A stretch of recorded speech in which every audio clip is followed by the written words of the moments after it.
him in the last interview, but he was in a fantastic mood, Danny, as you Yeah. remember. He was really in a talkative, he was in kind of a chill frame of mind. He played great against Gukesh, so he really expanded upon his shampoo routine, didn't he? Yeah. Just Well, kidding. the routine these guys know well is now underway. We are Here we go. to the games here in our next quarterfinal matchups of the 2022 Speed Chess Championship. Thanks for being with us, everybody. And the day is underway. Magnus Carlsen, a classical Nimzo, Danya. Let's go. Carlsen, Caruana. I can't believe we're watching this. Magnus has the white pieces here. And this 94 variation, which has been around since the medieval times of Garry Kasparov in the 90s. It's an interesting approach. The white queen is often okay on c2. You're going to develop naturally with e3 and bishop d3. The pawn already guards b4. But Fabi playing quickly here, so he's clearly got some sort of prep he's about to show, given how quickly he committed to this line. Like, hey, Magnus, I wasn't surprised by your classical Nimzo. Yeah, and taking the first think of the game, developing the knight to c6, which should also be pointed out. In this line, you often try to push c5, but recently, players have actually been pushing on the king side. g7, g5, and then h7, h5 is actually not out of the question, even if you've castled kingside, because that bishop experiences a lot of problems. And if white has to play h3 in response to that, Danny, then after knight takes g3, white's entire kingside structure is ruined and the e-pawn is weak. So I think Fabi is thinking between bishop f5 and a tame move like rook e8, which he's just played. But that's not such a tame move after all. He's setting up knight takes d4 threats.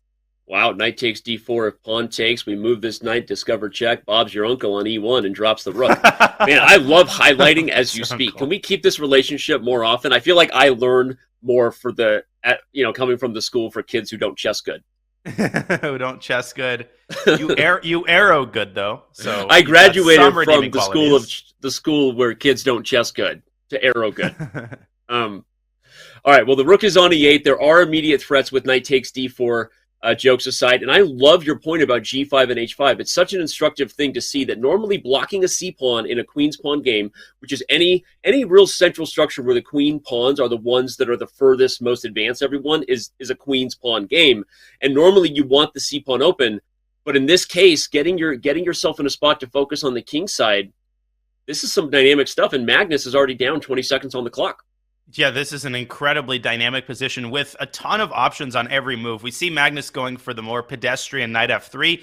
Yeah. White can also castle queenside here. That's not out of the question either, although, of course, the queenside is not exactly the safest place to be. Yeah. But with black unable to open up the c-file easily, that really builds the case for white going queenside rather than kingside. And now where is Fabi going to deploy his bishop? F5 or g4? Or is he going to resort back to g7, g5? Here he goes. He's in on it. Is he going to go g4 or h5? Come on, Fabi.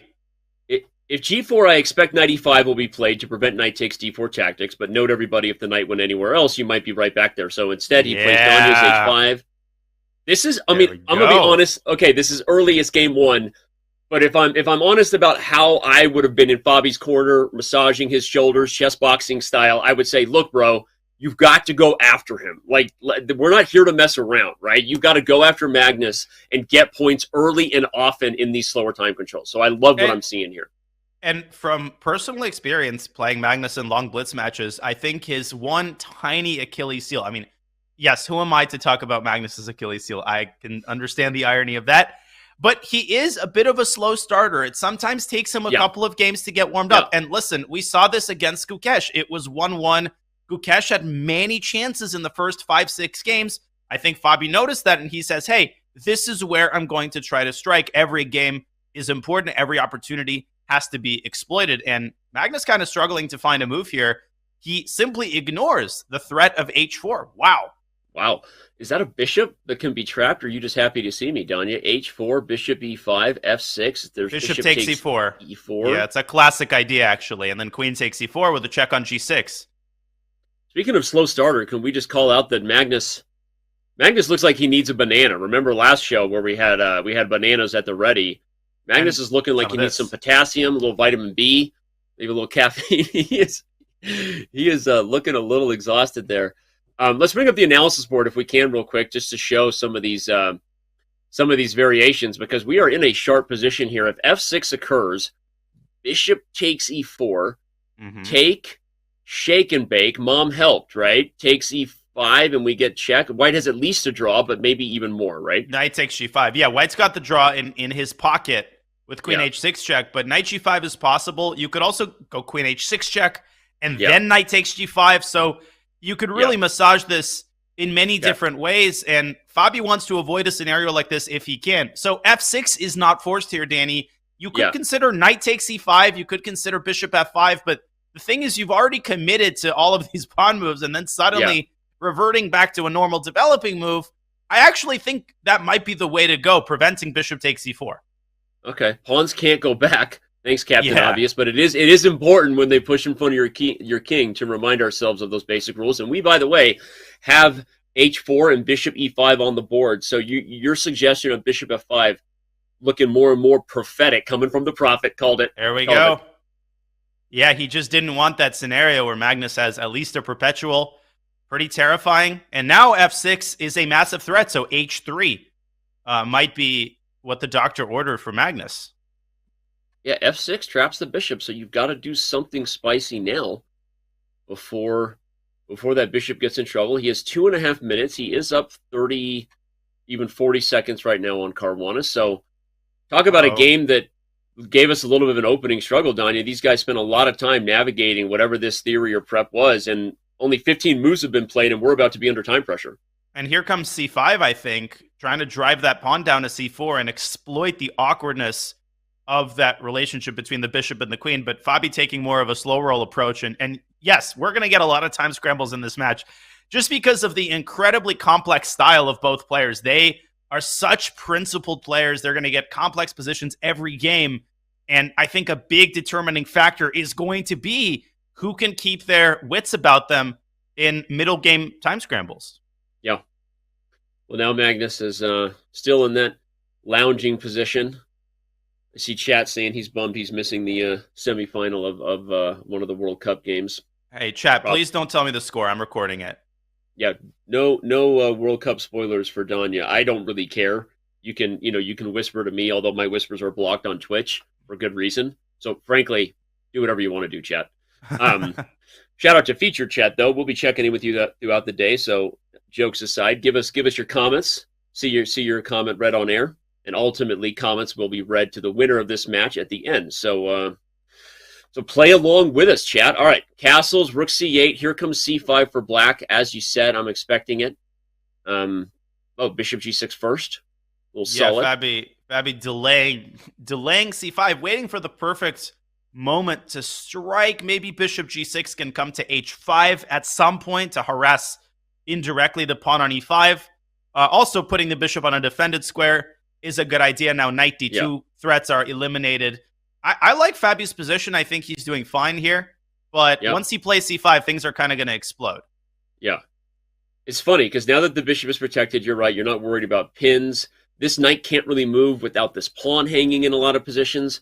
So let me ask you, does Fabi have to play c5? Like, what's to just kind of sitting in this position? What is White's plan, I guess, to ask the question directly? Oh, here we go. Not an easy position, but knight to h2. What a move by Carlsen. Now, his idea is obvious. You're pointing it out, but it looks like it hangs the e5 pawn, which Fabi grabs. But f3 and bishop takes g6, Danny. That queen is going to appear on g6, and guess what?